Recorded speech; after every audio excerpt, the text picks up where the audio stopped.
Sesión General INPER.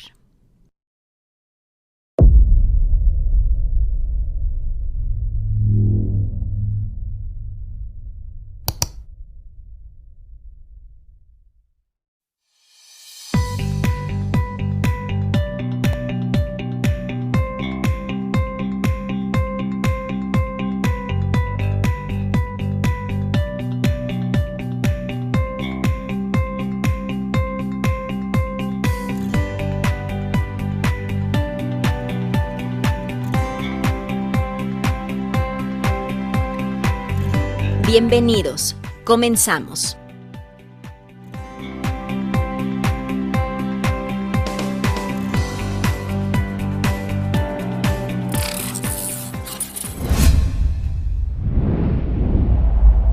Secretaría de Salud, Instituto Nacional de Perinatología, Isidro Espinosa de los Reyes. Buenas tardes.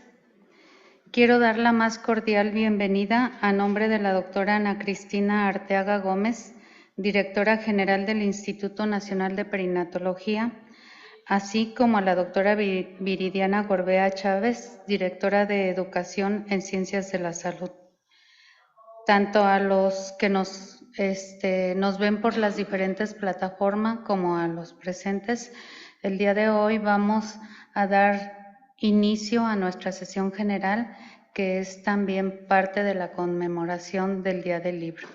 Con mucho gusto quiero presentar a la doctora Cintia Nayeli González Salgado, quien es alumna del Diplomado del Seguimiento Pediátrico del Recién Nacido de Alto Riesgo. Muchas gracias, Nayeli. Buenas tardes a todos, gracias por venir. Como ya les comentó la doctora, pues yo soy la doctora Cintia Nayeli González Salgado, soy médico pediatra neonatóloga, actualmente pues cursando el Diplomado de Seguimiento del Neurodesarrollo. Y bueno, antes de pasar al tema que más nos interesa respecto a la lectura y los prematuros, vamos a conocer un poquito o brevemente parte de la historia de la lectura en México. La lectura en México tiene sus inicios desde la época prehispánica y a partir de aquí ha pasado por un largo proceso que ha abarcado tanto el proceso de la occidentalización, el proceso de la ilustración, de la democratización, de la globalización, hasta llegar finalmente a nuestra época actual, que es la era digital. Gracias a la lectura, la humanidad ha accedido a la información y ha logrado su largo proceso de civilización y transformación. Es a través de los textos que se ha perdurado el conocimiento y la información, y es a través de ellos que el conocimiento ha podido perdurar por siglos, ha traspasado fronteras y ha permitido que se comuniquen de generación en generación. Es por eso que la palabra pues consideramos que tiene un poder tanto oral como escrito. En México, así como en todo el mundo, el acopio de los libros dio lugar a diferentes lugares. Inicialmente pues dio lugar a los recintos donde se elaboraban, que actualmente pues los conocemos como las editoriales y las imprentas. También dio lugar o origen a las bibliotecas, que son los lugares donde se resguardan, y también dio lugar a las instituciones que los utilizan, como por ejemplo las escuelas. Desde la época prehispánica, los amoxcali eran las casas de libros en estas épocas y eran considerados los espacios sagrados destinados a la preservación de los códices. Aquí también lo que propiciaban era el fomento a la lectura, a la escritura y a la formación de nuevos lectores. El libro impreso que llegó del viejo mundo al nuevo contribuyó a que la lectura fuera fundamental en la occidentalización, y con esto se formaran también nuevos lectores, se diversificaran y se multiplicaran. Ahora bien, la lectura en el mundo prehispánico, durante muchos años, los signos contenidos en los códices prehispánicos no se estudiaron o no se contemplaron como tal como una escritura, sino como una representación pictográfica. Fue más adelante, con el paso de los años, que se consideró ya finalmente que su sistema de escritura era un sistema muy complejo. Como vamos a ver en las siguientes diapositivas, las culturas prehispánicas desarrollaron sistemas de escritura que se emparentaron con la pintura y con su cosmovisión particular. Vamos a ver que ellos utilizaban una variedad de colores y diferentes tamaños y posiciones en los textos. Cada cultura tenía su particularidad. Desde los olmecas, la lectura de glifos calendáricos era un registro fiel de la memoria. Por otro lado, para los mayas, la lectura representaba el futuro y el tiempo cíclico y la relación con las deidades. Para ellos, leer era cantar. Le daban el lugar a la palabra como la palabra representaba para ellos vida y magia a través de la voz colectiva, a través de sus rituales. Para los mixtecas y nahuas, el acto de leer era la memoria de quienes han tenido el poder para reconstruir la historia de los reyes, y de manera similar para los zapotecas la lectura representaba o implicaba revivir a sus héroes y reyes como una legitimización del poder. Para los aztecas, por otro lado, la lectura era un proceso multisensorial que involucraba tanto al oído como al tacto por medio de la danza. Entonces, de manera general podemos ver que el leer era para las culturas prehispánicas cantar y hablar. Aquí la forma escrita era tanto un complemento como una fuerza para la palabra oral, y ninguna de estas dos formas se traspasaba una a la otra o se desplazaba. Ahora bien, ¿qué soportes de lectura utilizaban las culturas prehispánicas?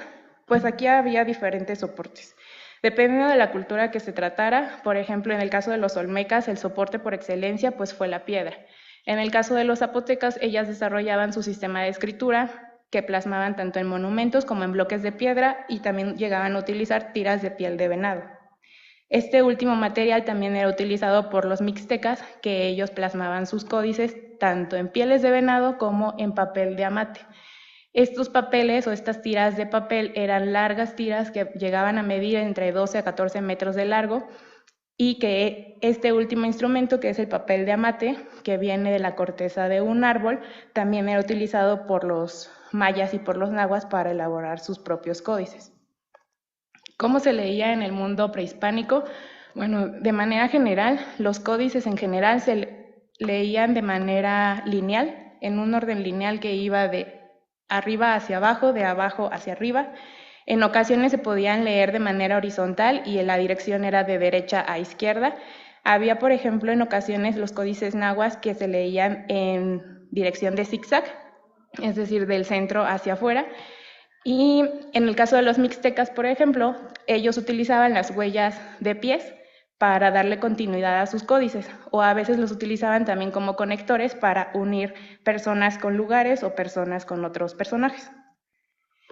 Ahora bien, respecto a la occidentalización de México, pues el libro impreso viajó finalmente desde España hasta México y fue hasta 1511 cuando llegó finalmente a América.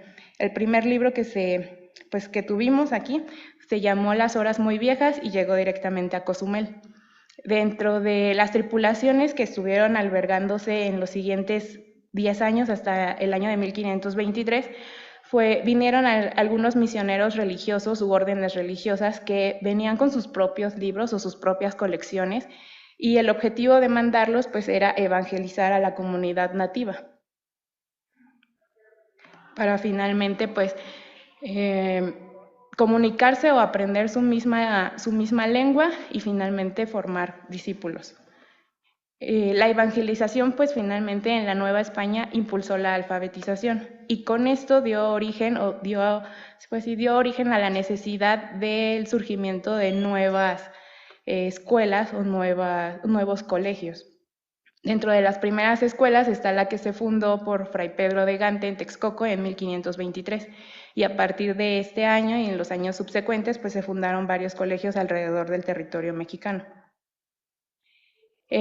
Secundario a la formación o al origen de las escuelas, pues también surgió la urgencia de ampliar la alfabetización, y para esto se vieron en la necesidad también de que surgieran nuevas bibliotecas. Estas bibliotecas se instalaron tanto en los monasterios como en las escuelas. De las más importantes, o de las bibliotecas más importantes porque fueron las más completas dentro de las colecciones que albergaba, fue la que se instaló en el Colegio Imperial de Santa Cruz de Tlatelolco, la cual fue fundada por Fray Juan de Zumárraga. Este mismo también fue el fundador de la primera imprenta en México en 1539, y por ende se le considera como el precursor tanto del desarrollo editorial como del desarrollo bibliotecario en nuestro país. Ahora bien, respecto al periodo de la Ilustración, pues años previos a la independencia de México empezaron a llegar de Europa las ideas de la Ilustración. Este movimiento, como sabemos, pues fue un movimiento de los intelectuales que buscaban una transformación tanto política como cultural. Su influencia a través de los libros coexistió en una nueva forma de lectura. Estos fueron los periódicos que contenían noticias tanto internacionales como locales. La introducción del periódico, lo que promovió de la lectura, también tuvo otro alcance, es decir, la noticia que estaba motivada por la charla, el intercambio de opiniones o críticas sobre temas políticos, económicos y sociales, hizo por ende que la imprenta emergiera la conciencia de un nuevo derecho, el derecho a la expresión, por lo que también comenzó a verse como derechos de la humanidad el leer y el escribir. Fue entonces que con las leyes de reforma se promulgó una ley que cancelaba al clero el monopolio de la educación, y al tratar de ver a la educación primaria como una obligación y que sea gratis para el resto de la población, considerando que la lectura era el motor que el país necesitaba para que saliera adelante, se tomó la decisión de que la lectura ahora tenía que ser dirigida tanto a las madres de familia como a los niños, a las niñas, a los agricultores y a los artesanos. Ya no iba a ser propia de un reducido número de personas, que en este caso pues englobaba a los religiosos, a los médicos y a ciertos grupos de estudiantes, sino ya iba a ser para todos. Para el año de 1983, la presidencia fortaleció la lectura y la alfabetización por medio del incremento de las bibliotecas públicas y de las colecciones de libros que en ellos albergaba, y también se encargó de enriquecer la industria editorial.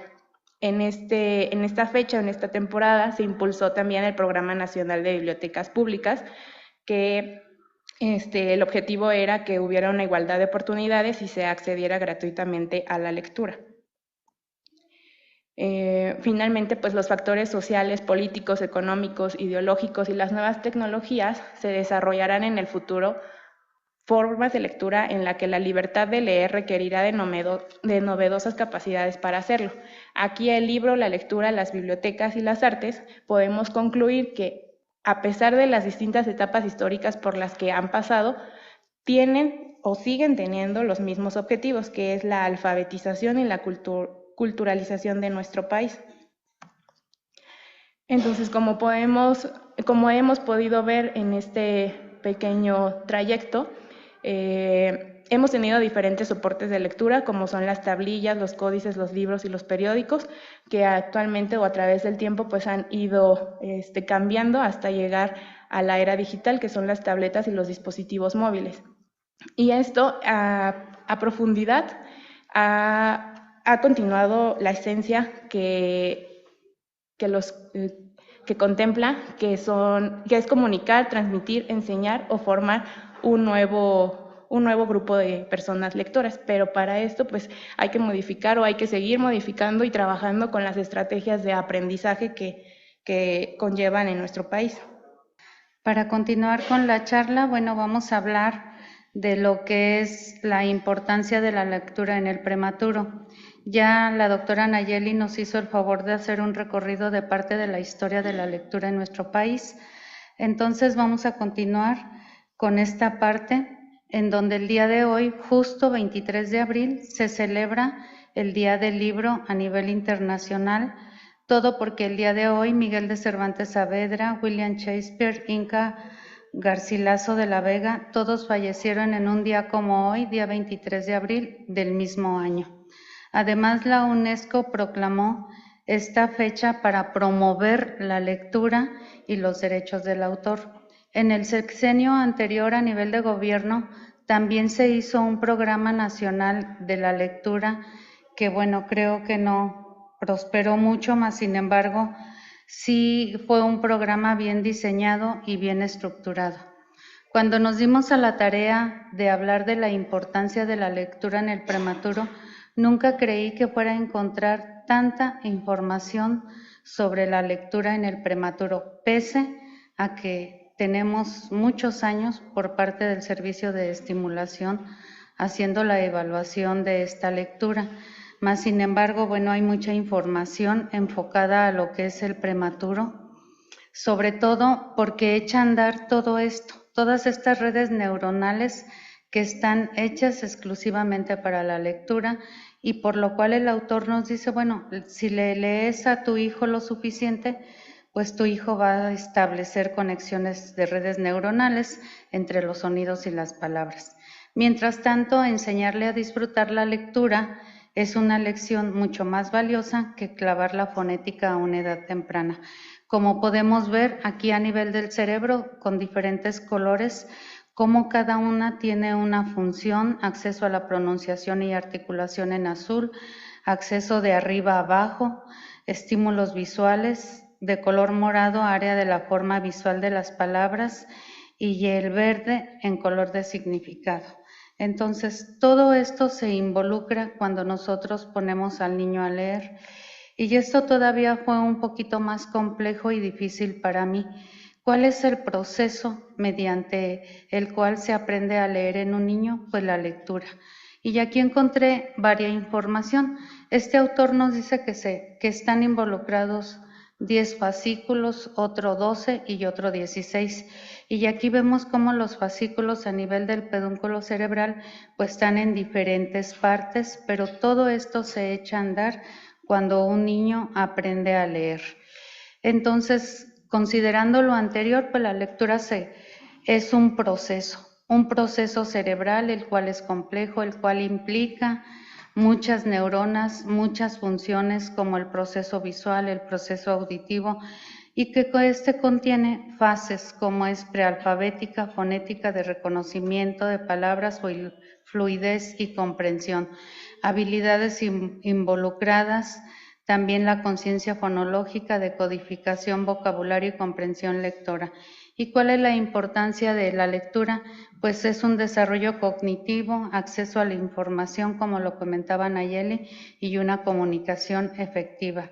Y como todo desarrollo cognitivo, pues también depende del medio. Mejora el desarrollo cognitivo en los prematuros. La lectura siempre debe de ser en voz alta. Implica que un adulto, en este caso, lea un libro a un niño pequeño, y nos va a favorecer el desarrollo lingüístico, cognitivo y emocional. Entonces, hay 3 cosas que no se nos deben de olvidar. ¿Cuándo comenzarle a leer al bebé? Nunca es demasiado temprano. Los bebés, desde que la mamá se embaraza, la mamá tiene que hablarle al bebé, tiene que platicarle, ya que es bastante conocido y referido por múltiples autores que el bebé reconoce la voz materna, y que en la vida extrauterina pues también va a ser el mejor estímulo para el bebé. Entonces, desde la vida intrauterina tenemos que aprender a alimentar este cerebro. Un segundo punto que no se nos debe de olvidar es cómo la lectura compartida de libros en la UCIN favorece este neurodesarrollo. Hace un año tuvimos la oportunidad de que la doctora Carmen Payás de España nos hablara de todos los beneficios de la lectura compartida. Aquí es solo un ejemplo que nos dice este autor, que examinar el efecto de la lectura pues va a favorecer el desarrollo cognitivo, y así a través de una encuesta grande en Estados Unidos pues tuvieron 1,400 niños de 22 a 36 semanas y a los que les aplicaron la escala de Bailey. Y encontramos, o la conclusión de este artículo es que leer en voz alta 2 veces por semana se asocia con mayores puntajes en el neurodesarrollo, y lo cual fue estadísticamente significativo. De igual manera, la raza, la etnia, así como la educación de la mamá, influye en la frecuencia en la que los padres van a leer a los niños. La lectura compartida de los libros en los bebés tiene un potencial como para ser denominada que es una intervención temprana para favorecer el neurodesarrollo en los niños. Y tenemos esto, que es un poquito más complejo, pero a través de las resonancias magnéticas es importante establecer todas las vías de la sustancia blanca cerebelosa que están asociadas a las habilidades de la lectura, tanto en los niños como en los adolescentes. Y bueno, la lectura es indispensable en la actualidad, pese que aún contamos con zonas marginadas en el país, pero esto es algo que siempre debe de favorecerse. La base neural de la lectura incorpora una red redistribuida de redes corticales y sus conexiones con la sustancia blanca. El cerebelo también está implicado con la lectura y bueno, si el cerebelo tiene alguna lesión por algún motivo, desde la falta de maduración hasta una lesión, pues vamos a tener discapacidades lectoras. La resonancia magnética a través de la de difusión de tractografía, bueno, pues nos permite identificar en los pedúnculos cerebelosos qué es lo que ocurre con estos niños de término y prematuros. Y se encontró que la anisotropia funcional de los pedúnculos cerebelosos se correlacionó significativamente con las medidas de decodificación y comprensión lectora. Vemos que el pedúnculo cerebeloso superior e inferior se relacionó de manera negativa y el pedúnculo cerebeloso medio se relacionó de una manera positiva. Y así es como este otro autor dice, no, todo no se refiere a la anisotropia funcional, que es la medida de la resonancia magnética, sino que también hay que considerar que los niños de término contra los que nacieron prematuros tienen también déficits que tienen relación con la mielina a los 8 años de edad. Entonces, esto parecería ser que es por una falta de maduración, una falta de mielinización completa. Y así es como vemos que el contenido de la sustancia de mielina de la sustancia blanca pues puede contribuir a estas diferencias individuales en el niño nacido prematuramente como en el de término y no precisamente por una anisotropia funcional. Encontramos estos estudios donde la asociación de la prematurez extrema con las habilidades de lectura y matemáticas como motricidad fina en el kinder, pues se compararon estas habilidades de manera temprana y se evaluaron 200 niños menores de 28 semanas y menores de 1000 gramos, así como 500 prematuros y 4300 niños de término. También se evaluó la edad, raza, sexo, estado de salud de los niños, estado civil de los padres y la educación de los padres. Entonces, lo que encontramos aquí es que la prematurez extrema en menores de 28 semanas o de 1000 gramos se asoció con retrasos cognitivos y de la motricidad fina a los 5 años. Entonces, parecería que este riesgo biológico de la prematurez pues va a persistir o va a dejar en desventaja al niño prematuro. Es bien conocido que los niños nacidos prematuramente tienen dificultades específicas del aprendizaje. Y en este otro estudio el autor nos dice, este es un estudio español que es creo que de los pocos países que sí cuenta con muchos centros donde evalúan lectura.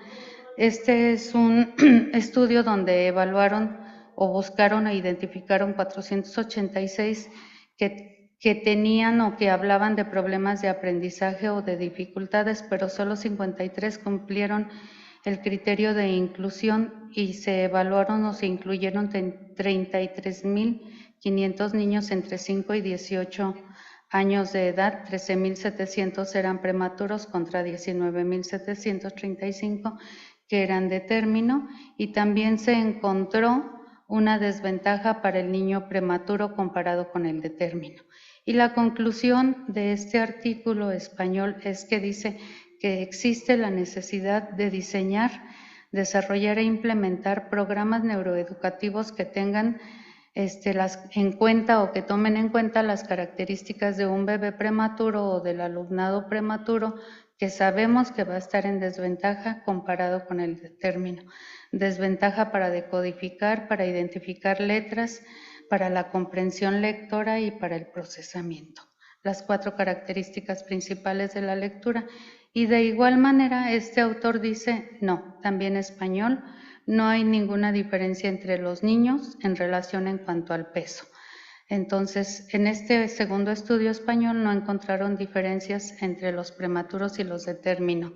Más sin embargo, pues los resultados académicos, este es un estudio hecho en Australia, en un servicio de seguimiento muy parecido al nuestro, yo casi diría que igual, en donde ellos evaluaron el bajo rendimiento académico en los niños, ya que ellos dicen, bueno, el prematuro sí está en desventaja, pero ellos básicamente lo que hicieron fue evaluar las habilidades específicas de lectura y de matemáticas. Y se encontraron que las habilidades son inferiores en lectura y en matemáticas en los prematuros. Este otro estudio nos habla, también es un metaanálisis en donde dijeron, bueno, vamos a ver si es verdad que la comprensión lectora y los problemas matemáticos están en desventaja en el prematuro, y efectivamente encontraron que sí, que la comprensión lectora, como lo podemos ver, es -7 comparado a -12. Problemas matemáticos de -11 comparado con -17. Entonces se concluye que sí, que estos hallazgos sí tienen que ver con el nacimiento de un parto prematuro. Y aquí vemos estas subhabilidades o habilidades de orden inferior, que también son más bajas en el prematuro de -10 hasta -15. Todo en lo que es la decodificación, conocimiento matemático, identificación de palabras y la fluidez matemática. Entonces, este artículo nos dice que sí hay una relación con el parto prematuro. Tenemos este otro estudio donde nos dicen, bueno, los menores de 32 semanas tienen déficit para la capacidad lectora. Evaluaron prematuros a los 6 y 13 años de edad. Y pues sí, también de estos 700 artículos, solo 9 cumplieron con la decodificación y la comprensión lectora, y si vemos, la mayoría está hacia la izquierda, en donde se relaciona que los prematuros sí tienen mayor problema para decodificar y para comprender. Aquí, aunque no hubo una significancia estadística, pues también fueron más bajos los resultados para la decodificación y la comprensión. Más sin embargo, también hay estudios que predicen si los niños sus habilidades van a estar acorde a la edad a los 8 años o no, y van a tener este dominio de la lectura de manera adecuada, y se evaluaron 48 prematuros, 38 hombres contra 41 de términos a los 6 años. Aquí aplicaron una batería de habilidades cognitivas, verbales y no verbales, mediante la prueba de lectura oral de Gray, la 5ª edición, y se hicieron varias regresiones lineales para la conciencia fonológica, lenguaje, funciones ejecutivas y coeficiente intelectual. Y aquí vemos que nos dicen que los prematuros obtuvieron las puntuaciones más bajas para la lectura, aún en los niños con coeficiente intelectual normal. La conciencia fonológica también fue más baja y las funciones ejecutivas, aún con los niños con coeficiente intelectual normal. Y este es un diagrama de Venn donde vemos las habilidades verbales, como ustedes lo pueden ver ampliamente. En el de término inclusive son mayores que en el prematuro. Y dificultades para la lectura, bueno, en Japón se reclutaron 19 niños con inteligencia normal y una puntuación mayor de 80 o en coeficiente superior a 80, donde se sometieron a 4 fases, y estas 4 fases, los niños, para considerar que tenían dificultad para la lectura, tenían que tener de estas 4, tenían que tener 2 mal. Entonces, para considerar que había dificultad en la lectura en niños de muy bajo peso al nacer, pues se tuvo que requerir 2 mal comparado con 4, y en este artículo encontraron que tenían una mayor prevalencia que la que ellos consideraban que tenían, por lo que se volvió a hacer otro subregistro de la población. Es muy importante que nosotros fomentemos la lectura desde casa, porque a pesar de que en el servicio de seguimiento tenemos esta pregunta, tiempo que se le lee al niño, tiempo que se lee con el niño, de acuerdo a la edad y de acuerdo a los minutos, siempre me encontré esta respuesta por parte de la mamá. ¿Qué? ¿A qué se refiere? ¿Le tengo que leer? O sea, esto es algo que curiosamente siempre hay un qué, ¿no? Entonces tenemos que fomentar la lectura para que cuando vengan a la consulta, pues las mamás sepan lo que les estamos hablando. Es importante que la lectura se realice desde manera temprana a través de la voz materna, ya que es una llave que nos abre a un mundo infinito. Conclusión, los prematuros de riesgo, principalmente los prematuros, sí están con menor puntaje, incluso 4 puntos por debajo comparado con los de término. Las habilidades académicas siempre deben de ser evaluadas. Donde hay un prematuro, ahí debe de haber personal adecuado para hacerlo. El prematuro tardío es algo que en la literatura que revisé, pues el prematuro tardío tenía todos los resultados, los más altos, los más bajos, y fue algo que siempre se quedó con signo de interrogación en la literatura consultada. Ahorita también la licenciada Pilar les va a enseñar un poquito de lo que ocurre aquí, algo parecido. Y también se habla de que el proceso de la lectoescritura, por toda la complejidad, debe de ser incluida en un programa de seguimiento. Aquí en el hospital, esta evaluación de la lectura la realiza la licenciada Pilar Ibarra, y tenemos que fomentar la lectura. Esto siempre debe de ser fomentar la lectura para mejorar el cerebro. A continuación le voy a ceder la palabra a la licenciada María del Pilar Ibarra Reyes, que ella se encuentra en el servicio de estimulación neuromotora y es la persona que evalúa los niños. Bueno, buenas tardes. Gracias por su presencia. Y ahorita les vamos a hacer una evaluación de lectura. No se me espante, ahora sí abrieron los ojos, no. Bueno, vamos a platicar precisamente hoy, que es el Día Internacional del Libro. Quisimos presentar lo que sucede en seguimiento pediátrico sobre la lectura. ¿Cómo se definía la lectura anteriormente? Como la capacidad de derivar el significado de marcas negras en una página en blanco.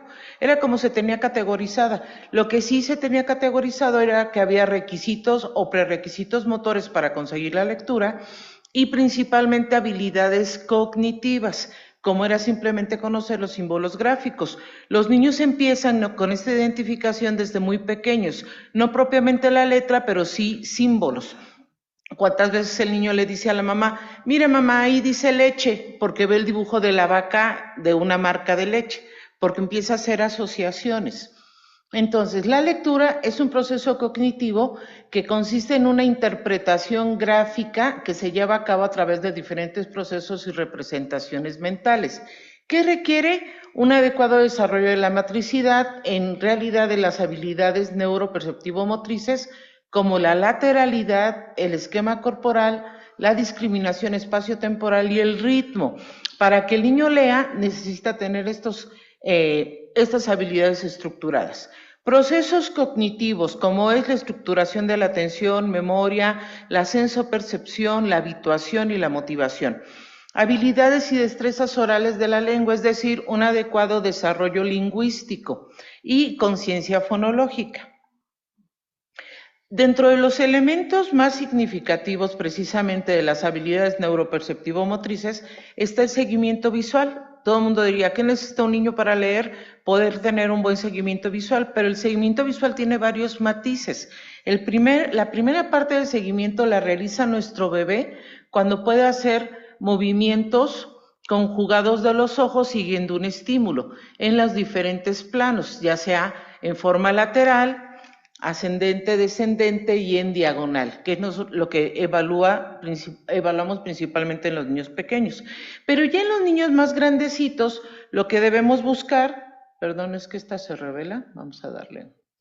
Lo que debemos buscar es que el niño tenga ya la capacidad de exploración visual, rastreo visual y escaneo visual. Todo esto se puede definir como la capacidad para buscar activamente la información relevante de nuestro entorno de manera rápida y eficiente. Es decir, el rastreo visual es lo que nos permite dar con aquellos estímulos y centrarlos visualmente. No sé si ustedes vieron la entrada de la sesión, que me pareció fabulosa. Cuando inició la sesión había un video. El video nosotros mandamos nada más el dibujo, pero nuestro equipo fabuloso que comanda la licenciada Meche le puso movimiento a las orejitas de los muñecos. ¿Lo notaron? Y vieron que ferrocarril caminaba. Entonces, ahí tuvieron que hacer ustedes un rastreo visual. El rastreo visual o la búsqueda visual, entonces, tiene que ver mucho con la capacidad de atención de los niños. Consiste en encontrar un objeto o figura entre un grupo de objetos o distractores. La dificultad de los ejercicios de rastreo visual tiene que ver con el parecido de los estímulos, principalmente que se parezcan mucho al objeto diana, y que en este elemento haya diferentes formas de color, de tamaño que se pueden identificar. Por ejemplo, en la ilustración pueden ver el dulce escondido en los peces. ¿Ya todos lo encontraron? Eso, me da mucho gusto. Entonces, cuanto más se parezca el estímulo, ¿ya vieron dónde está el dulce? Acá está. Aquí está. Cuando más se parece el estímulo al contexto que estamos buscando, más trabajo de rastreo visual se tiene que realizar. Además, el parecido entre los objetos y figuras va a aumentar el número de complejidad y va a hacer que ese ejercicio sea mucho más elaborado. Entonces, ¿qué necesitamos para la lectura? Una adecuada percepción visual, no nada más agudeza visual, sino todas las capacidades visuales como son análisis visual, rastreo visual, síntesis visual. Cuando nosotros como adultos leemos, no leemos la palabra completa, leemos la primera parte y hacemos un cierre visual relacionado con el contexto de lo que leemos. Los niños no, los niños necesitan leer toda la palabra y después lo van relacionando con el contexto. Entonces, esta percepción visual nos va a permitir diferenciar forma, color, tamaño de letras, palabras y frases, que haya adecuados movimientos de los ojos mientras se lee y se escribe, que haya una adecuada lateralidad que permita leer al niño de izquierda a derecha, que es como leemos en nuestra cultura, y que la percepción auditiva esté adecuada para que haya una adecuada distinción entre los sonidos. Por eso los niños que tienen problemas de aprendizaje tienen dificultades para distinguir fonemas similares, como la B o la V, labiodental o labial. Y dentro de este proceso de lectura también hay que controlar el movimiento de los ojos. Cuando nosotros leemos hacemos movimientos sacádicos de los ojos. ¿Qué son estos? Son movimientos oculares rápidos, generalmente medidos por grados de segundo. Se inician alrededor de 10 grados por segundo, que son microsacádicos, y se hacen cada vez más complejos hasta llegar a 300 grados por segundo, conforme nosotros mejoramos el ritmo de lectura. Y como punto final se podría decir, o antes del final, se podría decir que lo que el niño necesita también para leer es la conciencia fonológica, que se refiere al conocimiento de las palabras habladas que componen sonidos, es decir, los fonemas, y que se representan en letras o sílabas como símbolos a través de grafemas, y su relación con el lenguaje oral y el lenguaje impreso. Actualmente ya se sabe que el niño no nada más tiene que leer por leer, sino tiene que haber comprensión de la lectura y que esa información debe poder traspolarla a diferentes momentos. Por eso ahora se habla que está ligada a la lectura, la comprensión lectora, que no es nada más identificar los sonidos o las letras, sino es necesario el reconocimiento de hechos relacionados entre sí y con el conocimiento previo. Es decir, el niño cuando inicia la lectura empieza con palabras o con contextos que son generales. No sé si a ustedes les tocó, pero en nuestra generación era mi mamá me ama, mi mamá me mima. Entonces uno pensaba en la mamá. Ahora los niños se busca que tengan precisamente las lecturas relación con lo que viven en el medio. Y como adultos lo que hacemos es precisamente relacionar el texto con lo que vivimos. Por eso ya la lectura es un acto de decodificación para poder llegar a la comprensión del texto. ¿Qué requiere entonces el niño? Un adecuado conocimiento del esquema corporal para también manejar su espacio, orientación espacio-temporal para poder manejar el tiempo antes, durante y después. Recuerden que la lectura tiene una secuencia temporal, una lateralidad bien definida, una coordinación visomotora bien integrada, un ritmo estructurado. Hay dos tipos de ritmo, el ritmo propio y el ritmo inducido. El ritmo propio es el que nosotros ya realizamos corporalmente en todo momento. El inducido es cuando tenemos una música y nos va a dar una característica rítmica y que haya una adecuada madurez en el lenguaje oral. Cuando nuestros niños empiezan a leer, esto más o menos entre los 5, 6, 7 años, podemos escuchar este tipo de lectura. Coyote se encontró a ¿Qué debemos observar ahí? Vean la alineación postural, vean la carga del peso, vean cómo necesita el dedo para poder hacer el seguimiento del renglón. Aquí lo que nos indica es que hay inmadurez todavía para este proceso, o que esto está en proceso y que todavía no tiene una adecuada elaboración del rastreo visual y de los movimientos sacádicos. Pero nuestro chiquito es cuando lo valoramos, cuando inicia la lectura. Más o menos 6 meses después, vean el cambio postural del niño, aún sigue necesitando el dedo para seguir la secuencia de la lectura, pero vean cómo ya el ritmo de la palabra cambió y puede leer con mejor organización espacial y temporal. Estaba muy asustado, le contestó: no me va a comer más, no me comas, coyote. ¿Y qué sucede después? Ya esperamos más o menos, lo que reporta la literatura es que esperemos que a los 7 años el niño, 7 años o terminando segundo de primaria, el niño ya puede hacer una buena estructuración de su lectura, claro, de acuerdo a su edad. ¿Por qué se toma en cuenta terminando segundo? Porque el proceso de aprendizaje de la lectura y la escritura tarda 2 años. Esperamos que cuando se haya iniciado en primero, terminando segundo ya tenga una buena integración de la lectura. Y entonces vamos a observar. Un coyote se encontró un conejo y le dijo: ahorita mismo te voy a comer. El conejo, aunque estaba muy asustado, le contestó: no me comas, coyotito, te voy a dar estos zapotes maduritos, que son mejores que yo. El coyote se dejó convencer y mientras se comían los zapotes, el conejo aprovechó para salir corriendo de allí. Como pueden observar, tiene mejor alineación postural, tiene mejor contacto visual, ya no necesita el dedito para hacer el rastro visual, porque ya no se salta renglones. Y entonces, nosotros evaluamos desde hace varios años el ritmo de lectura de los niños, tomando en cuenta la velocidad y la comprensión lectora. Utilizábamos primero la escala de evaluación de Kaufman en el área de lectura, y en el 2010 sacó la Secretaría de Educación Pública lo que son los estándares nacionales de habilidad lectora, donde ellos ponen el número de palabras que el niño debe leer por grado, terminando el ciclo escolar. Y la columna verde lo que nos indica es el número de palabras esperadas en el desarrollo normal. La columna amarilla nos indica los que están cerca del estándar, pero que están en proceso todavía de madurez. Y la primera columna nos indica a los niños que van a requerir algún apoyo para lograr una buena velocidad de lectura o una buena comprensión lectora. Y la última columna nos indica a los niños que están por arriba del estándar esperado. Con este parámetro evaluamos a nuestros pequeñitos en seguimiento, y también en el 2010 sacaron un manual de procedimientos para el fomento y la valoración de la competencia lectora, también de la Secretaría de Educación Pública, que estos dos documentos son para el docente, pero son de apoyo para los padres de familia, porque dan recomendaciones de cómo estimular la lectura en la casa.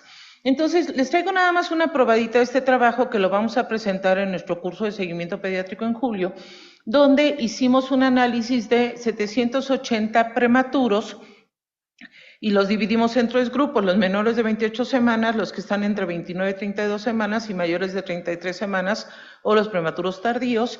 Estos son los rangos que tenemos de sexo de los 3 grupos, el peso menor del grupo de menores de 28 semanas, el de prematuros y prematuros tardíos, y lo que observamos fue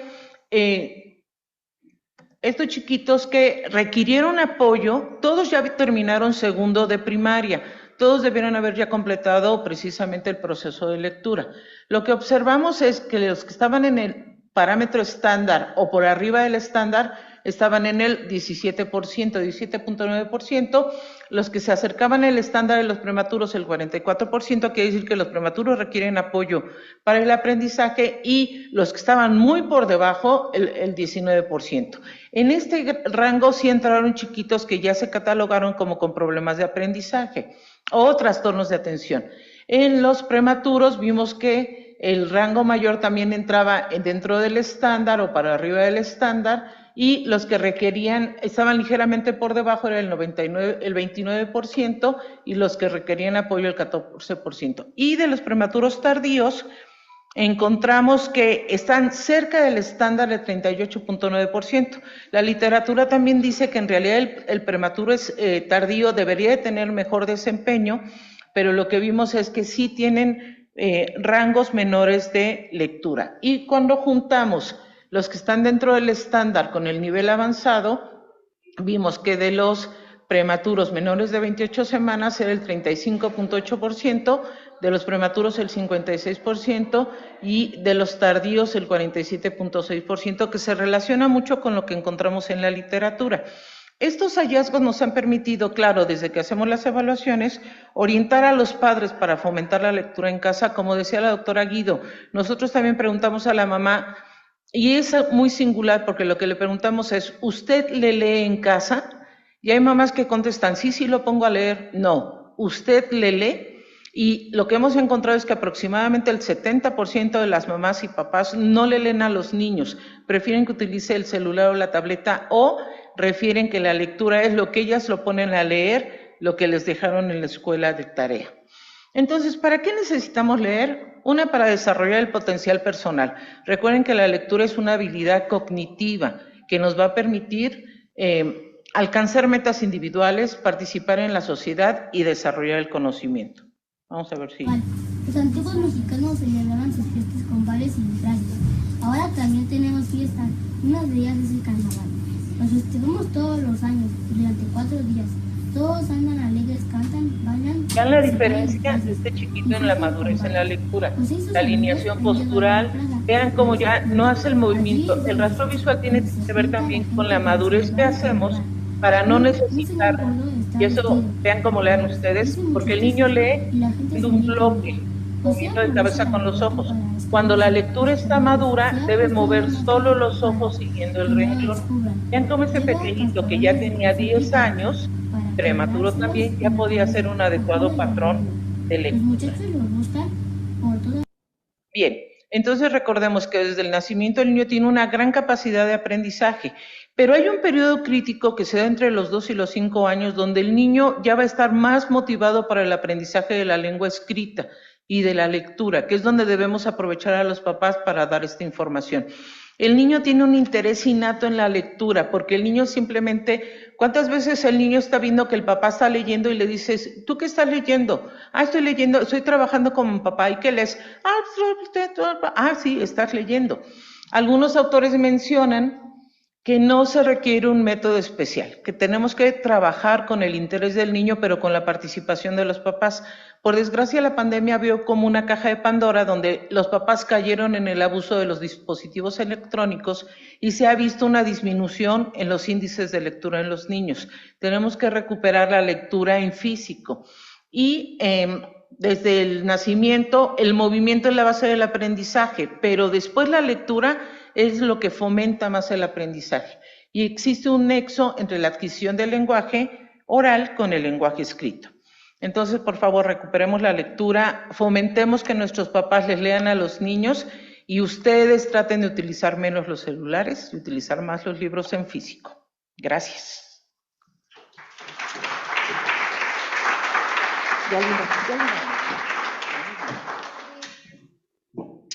No sé si de los presentes alguien tenga preguntas. Mientras se animan, aquí hay la doctora Alejandra Quirós, que ella dice cómo colaborar entre hospitales y profesionales de la lectura, bibliotecas, bibliotecarios, mediadores para fortalecer esta práctica en el hogar. ¿Han considerado desarrollar un programa? Me gustaría contribuir. Tengo 10 años haciendo mediación lectura con bebés de 0 a 3 años, pero no logro impactar lo suficiente. Desafortunadamente esto es una realidad. Vuelvo a repetir lo que ya hemos comentado. En el servicio a las mamás les sorprende la pregunta. A veces hay que repetirla varias veces. Y esto es muy importante dentro del desarrollo de la prematurez. Japón tiene 4 centros nada más para evaluación de la lectura. Aquí en México desconozco, pero afortunadamente desde hace mucho tiempo he visto a Pili que lo hace. Eso es muy bueno para el servicio, para los prematuros, para todos, pero sí sería muy importante que este tipo de programas estuvieran incluidos dentro de lo que es la revisión del prematuro habitual. No sé si alguien, Nayeli, Pili, quieran comentar. Y tal vez hacer un pequeño complemento. Por ejemplo, nos han preguntado en muchas ocasiones cómo fomentar la lectura. Me voy a echar a muchas personas encima, pero por ejemplo en el servicio pusieron una caja con juguetes. Y yo decía, ¿por qué no quitar esa caja con juguetes que ocasiona más ruido o desorden en la organización de los papás y poner libros? Esto ya se está trabajando en muchos hospitales y más en hospitales con atención de niños oncológicos, que están pidiendo donación de libros precisamente para estos niños que duran mucho tiempo hospitalizados para fomentar la lectura. Pero yo creo que la base no está tanto en que le pongamos el libro a los niños, sino que les enseñemos a los padres a fomentar la lectura. Hay papás que no leen. Antes de la pandemia sí teníamos muchos papás que llegaba el papá con su libro y el niño con su libro. Llegamos a ver niños que traían el de Harry Potter y lo leían completito, porque el papá fomentaba la lectura. Recuerden, padres lectores, hijos lectores. Entonces yo creo que hay que trabajar mucho con los papás para lograr este fomento. Y también hay mucha relación en el nivel profesional de los papás, que es donde más leen, a un nivel más bajo. Pero independientemente de donde estemos parados, es muy importante promover la lectura a cualquier nivel, desde el embarazo hasta los 18 años, inclusive nosotros los adultos. La lectura es necesaria. Pues si no hay preguntas, quiero darle las... sí, Gisela.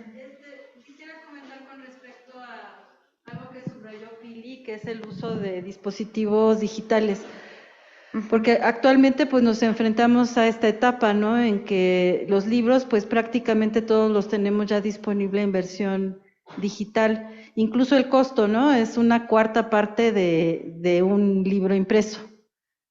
Entonces, sobre todo aquí, pues subrayar esto que comentas, ¿no? Que lo ideal es que sea el libro físico. Y creo que esto sí tendríamos que ser más claros en expresarlo, porque la verdad es que nos enfrentamos a que están ya disponibles en versión digital todas las lecturas. Y nosotros ya como adultos, pues quizá no nos cuesta tanto trabajo hacer como la transición, ¿no? Usábamos libros y ahora los tenemos digitales, y pues quizá no nos cueste tanto trabajo, pero en el proceso de aprendizaje, como bien mencionas, ahí me gustaría preguntarte eso, ¿no? Si en el proceso de aprendizaje obligadamente tiene que ser un libro físico. Yo creo que sí. Para que no... Es parte de la pregunta. Sí. Miren, por ejemplo, dentro del proceso de desarrollo del niño, sí lo ideal sería que iniciara la lectura en físico. ¿Por qué? Porque recuerden que él necesita estar trabajando el rastreo visual. El rastreo visual termina de madurar aproximadamente a los 9 años. En una tableta es más difícil. Y recuerden que aquí hay como muchas situaciones. Hubo una crisis editorial donde las editoriales decían que había una baja importante de venta de libros por la venta de libros en digital. Entonces estaban perdiendo las editoriales, igual también la producción de discos. Entonces, pero después decían que para evitar problemas por la ecología y que se estaban talando árboles, preferían que se utilizara. Entonces, ahora hay que hacer como un equilibrio. La recomendación que le hacemos a los papás es, para iniciar la lectura, por lo menos durante los 6 años de la primaria, que sea en físico. La ventaja es que en la primaria las escuelas, o sea, la SEP da los libros gratuitos, ¿no? Tal vez llegan 6 meses después, pero da los libros gratuitos. Y ya en la secundaria, por la cantidad de trabajo de los niños, introducir la tableta. ¿Por qué? Porque el problema es que el niño se va a motivar más por la tableta que por el libro en físico. Si hiciéramos ahorita una encuesta, ¿cuántos de ustedes han leído un libro que no es de su área de trabajo? Recuerden que felicidades, Leila, Carito. Entonces, se supone que la meta es que debemos leer un libro por mes, que no tiene que ver con nuestra área de trabajo. Y a veces, en realidad, hasta ni nosotros tenemos esa... Yo tengo un libro ahí en la mesa de noche, Que claro, que como es de un asesino, ya lo dejé porque ya me dio miedo, ¿verdad? Pero evidentemente, si el niño se motiva y ve al papá con el libro, el niño se va a motivar con el libro. Entonces yo creo que sí, por lo menos en la educación primaria, utilizar libros en físico, ¿no? Aparte, está demostrado que la tableta retrasa la lectura. De esto también hay suficiente información que no la retrasa y ya es un poquito más lenta. Entonces sí, a favor de los libros en físico, como dice Pili, los primeros 6 años, y de esta manera también queda contestada la pregunta de nuestro chat. ¿Alguien más que desee preguntar? Bueno, pues muchas gracias por su presencia.